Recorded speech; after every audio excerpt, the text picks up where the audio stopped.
Leitura do dia 73/365 Juízes 4 a 6. Esse é o projeto Bíblia em 365 dias. Estaremos dia a dia cada vez mais próximos do nosso Deus Pai Celestial. Referência à leitura do dia 14 de março de 2023 do Plano Anual. Juízes 4. Os israelitas estavam sob a opressão dos cananitas, e na sua aflição os filhos de Israel clamaram ao Senhor. É triste ver nos israelitas um relacionamento baseado no sofrimento. Pessoas que são incapazes de buscar a Deus apenas quando as coisas estão dando errado, mas que são endurecidas e más quando vai tudo bem. Os israelitas revelam uma personalidade egoísta e má, para com o Senhor, que desde os tempos antigos tem sido bondoso com seu povo. Aqui ele levanta Débora, uma mulher de Deus que era profetisa e juíza de Israel nestes dias. Através dela, Baraque e Jael o Senhor derrotou Sisera e Jabim, rei de Cana. Fica evidente que há livramento em Deus para aqueles que clamam a Ele, mesmo quando os motivos não são sinceros e a situação foi criada por seus próprios erros. O que mais se destaca aqui, na minha opinião, é sobretudo o amor de Deus que é grande, por todos nós. Juízes 5. O cântico de Débora, cheio de gratidão, declarando a justiça e bondade do Senhor, enquanto denuncia a infidelidade de seu povo. A atitude de Débora deve ser a nossa, constantemente. Deve haver em nós perpétua gratidão ao Senhor por tudo o que Ele tem feito por nós. Sua ajuda e cuidado nos livram das mais severas armadilhas e enrascadas na vida. A grande maioria dos danos que sofremos são frutos de nossas escolhas erradas, mas mesmo no fundo do poço, quando clamamos ao Senhor, Ele ouve a voz de arrependimento e nos restaura. E quando já restaurados, cometemos erros novos ou velhos, ainda assim, clamamos a Ele e somos ouvidos.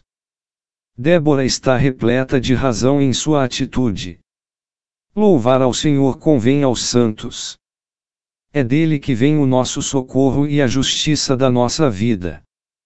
Aqueles que reconhecem a bondade do Senhor em suas vidas, o louvam, e fazem isso de boa vontade. Juízes 6. Mais uma vez por causa de sua desobediência, os israelitas estavam sob o jugo pesado dos midianitas já havia 7 anos. E mais uma vez clamaram ao Senhor, que desta vez lhes respondeu por meio de um profeta, ressaltando que aquilo era fruto de sua constante desobediência. De qualquer forma, a bondade do Senhor se manifestou novamente e ele foi ao encontro de Gideão, que inconformado com a situação estava malhando trigo no lagar, isto é, no lugar onde se prensa uvas. Visto que o pai de Gideão, Joás, era um abiezrita, um clã de Manassés, Josué 17:2, este carvalho de Ofra não era localizado em Benjamim, mas sim ao norte, possivelmente perto da fronteira de Manassés, no vale de Jezreel. O fato de Gideão debulhar o trigo em um lagar mostra tanto seu medo de ser descoberto pelos midianitas quanto o tamanho de sua colheita, que era pequena. Normalmente o trigo era debulhado em uma área aberta na eira, conforme se vê em 1 Crônicas 21:20-23, por bois que puxavam as carroças com os debulhadores sobre os caules. Deus está com Gideão. A disposição dele chamou a atenção do Senhor, que o chamou de valoroso e declarou que estava com ele. A palavra inicial do anjo declarou a presença do Senhor com Gideão, Juízes 8:12-13. Que o descreveu como um poderoso guerreiro. Embora esta descrição possa ter sido dito de forma profética, visto que neste momento Gideão era tudo menos um poderoso guerreiro, provavelmente era uma declaração sobre o que ele se tornaria através da unção divina. Imediatamente Gideão questionou essa declaração, pois em sua cabeça não fazia sentido que a presença de Deus fosse com eles e toda aquela aflição estivesse esmagando suas vidas. O Senhor o encoraja a salvar Israel das mãos de Mídia, Juízes 6:14. A palavra força é provavelmente uma referência à presença de Deus mencionada antes, no versículo 12. Gideão não se sente capaz, ele acha que não tem estrutura, Juízes 6:15. A garantia de Deus, de que sua presença estaria com Gideão e a facilidade com que ele conquistaria a vitória sobre os midianitas era uma promessa que certamente o encorajaria, Juízes 6:16. A atitude de Gideão é fantástica. Ele de fato é um homem valoroso, inconformado com a mediocridade. Ele sabia o que significava a presença de Deus com alguém. O único erro que cometeu foi não perceber que a aflição era fruto do próprio pecado do povo, mas isso é o que a maioria de nós fazemos. Sempre achamos que é culpa ou negligência de Deus, ao invés de olharmos para nossos próprios atos. Juízes 6 e o chamado de Gideão. Vendo a disposição de Gideão, o anjo do Senhor declarou que ele livraria Israel das mãos dos midianitas.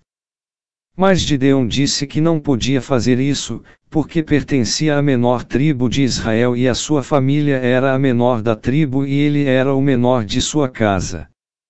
Noutras palavras, Gideão era o menor dos menores, a seus próprios olhos.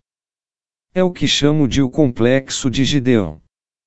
Acontece quando olhamos para a obra de Deus e sentimos que só outras pessoas podem fazê-la bem, que Deus vai levantar pessoas e mudar a história de famílias, cidades, estados e nações, mas isso nunca acontecerá através de nossas vidas.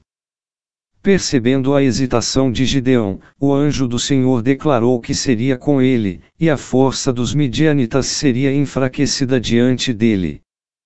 Não convencido, Gideão pediu 2 sinais, e o Senhor confirmou a ambos, conforme se vê em Juízes 6:17-21. Enquanto isso, a incerteza de Gideão sobre a identidade exata de seu visitante sobrenatural o levou a oferecer a típica hospitalidade do Oriente Próximo. A oferta ou presente, que ele propôs apresentar perante o visitante, poderia se referir a uma oferta voluntária no sistema sacrificial de Israel, ou poderia se referir a um tributo oferecido como um presente a um rei ou outro superior, como se vê em Juízes 3:15. A grande quantidade de comida preparada por Gideão, carne de cabra e caldo, e pão feito de uma efa, meio alqueire, de farinha, refletia tanto sua riqueza em um tempo miserável quanto o excesso típico da hospitalidade do Oriente Próximo. Ele, sem dúvida, planejava levar as sobras para casa para sua família. Mas o anjo do Senhor tocou a oferta de comida com a ponta de seu cajado e a consumiu no fogo, fornecendo assim o sinal que Gideão havia pedido. Não existe demérito espiritual em pedir confirmações ao Senhor sobre o chamado, mas tendo ele confirmado não podemos nos demorar em respondê-lo.